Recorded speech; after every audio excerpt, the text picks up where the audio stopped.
Hey guys, welcome back to the Build and Boost YouTube channel.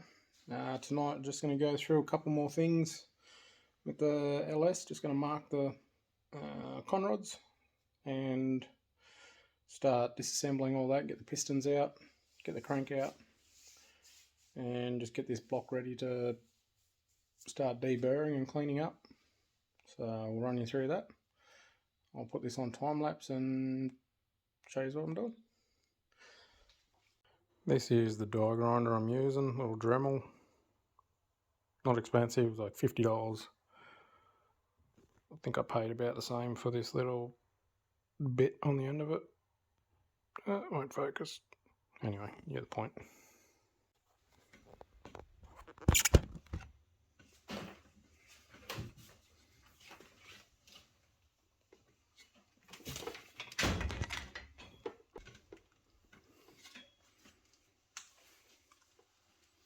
Just going to go ahead and mark number 1, 2, all the way to the end of the back. Obviously cylinder 1, cylinder 2. So yeah.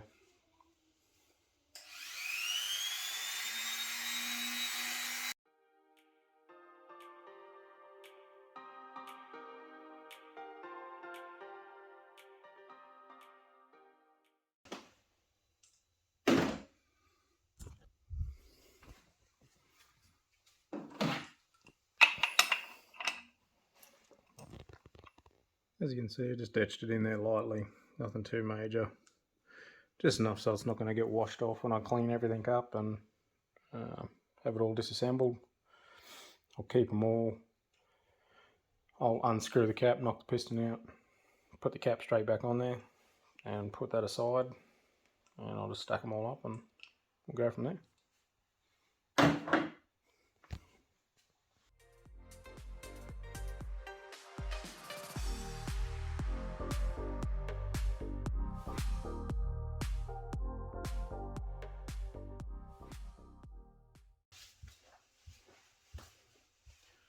Using a wooden handle so I don't damage anything. Let's give it a light bump.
I don't know if you can see that.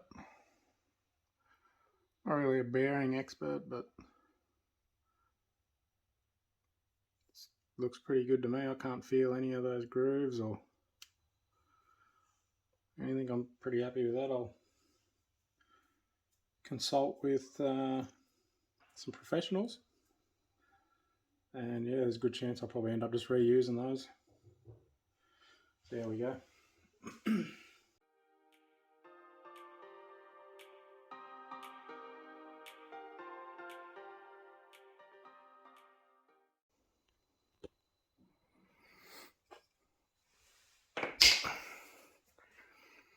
Well, as simple as that.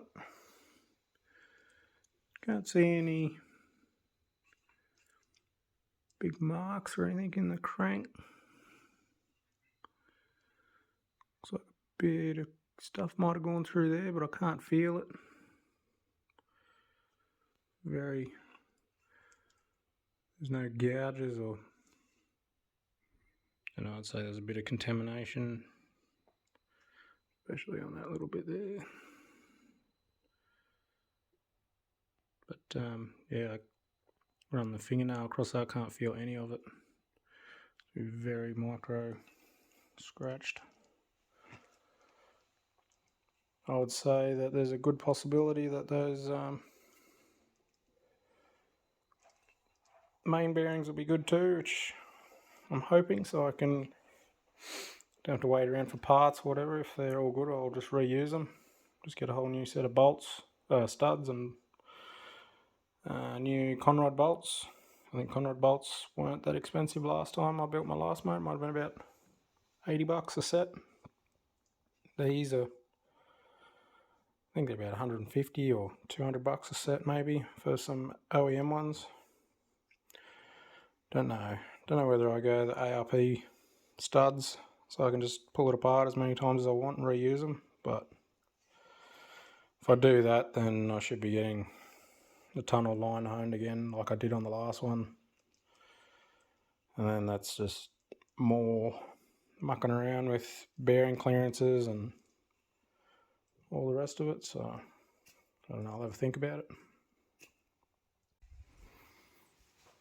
You can see the piston overall quality, I think, is not too bad. This number one looks like it has a few scores on the sides. Again, I can't feel them, but it's probably just from this crud and whatever going on in there. All the bearings seem to be fine. I'll just fully disassemble these, clean them right up. May even reuse these rings and just gap them a bit more, just so if I ever want to boost it down the track I can. Yeah, just a quick little vid for you. Hopefully you found that interesting. I don't know whether you like these shorter, quicker videos. Just do it step by step maybe. Try and make them a 5 or 10 minute video. Yeah, just do a little bit each afternoon and I'll keep you updated. Hit the like and subscribe button. Let me know what you reckon in the comments. If you like the shorter vids, let me know, so I'll keep doing them. Don't really know what you want to see or what I can do better. I'm trying to get back into the groove of things, so help me out, guys. Righto, I'll catch you next time. Peace.